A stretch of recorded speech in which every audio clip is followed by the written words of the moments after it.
आज का जो तजुर्बा है हमारा कि इनो और पानी, ये जब दोनों का कीमियाई तामुल होता है तो कार्बन डाइऑक्साइड गैस तैयार होती है। कौन सी गैस तैयार होती है? कार्बन डाइऑक्साइड गैस तैयार होती है। कार्बन डाइऑक्साइड जो गैस होती है वो आग बुझाने के काम आती है। कौन से काम आती है? आग बुझाने के। दोनों गिलासों में हमने क्या किए? पानी डाले। अब एक हम क्या करेंगे, इस इनो को कट करेंगे और ये वाले गिलास में क्या करेंगे, हम इनो डालेंगे। उससे पहले दोनों गिलासों के ऊपर माचिस जलाकर हम क्या करेंगे, देखेंगे कि किसी में कार्बन डाइऑक्साइड पहले से तो मौजूद नहीं है। जलाइए आप माचिस, इसके ऊपर थोड़ी देर रखिए। बुझ रही है क्या? नहीं। इसके ऊपर देखिए हमने कि दोनों ग्लासों के ऊपर हमने माचिस की तीली रखे और वो आग जलती रही। अब हम क्या करेंगे, इस गिलास में क्या करेंगे, इनो डालेंगे।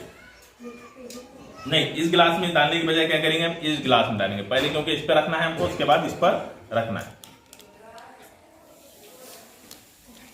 हमने क्या किया, इसके ऊपर इनो डाल दिए इस गिलास में। अब माचिस जलाइए और इसके ऊपर रखिए, करीब रखिए। क्या होगा? बुझ गई। क्या हुआ? इसके अंदर से कौन सी गैस खारिज हुई? Carbon dioxide. इसके ऊपर रखिए आप।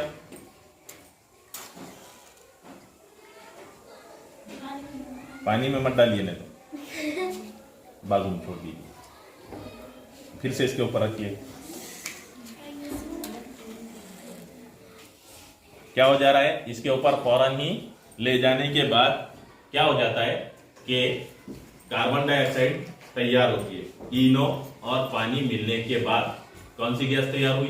कार्बन डाइऑक्साइड तैयार हुई। कार्बन डाइऑक्साइड गैस किस काम आती है? आग बुझाने के काम आती है। आपके मालूमात के लिए, जो आग बुझाने का आला होता है,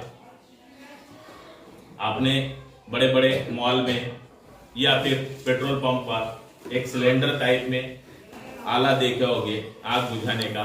उसके अंदर जो गैस होती है वो कार्बन डाइऑक्साइड गैस होती है। कौन सी गैस होती है? कार्बन डाइऑक्साइड गैस होती है, जिसका काम क्या होता है? आग बुझाना। ये था हमारा तजुर्बा।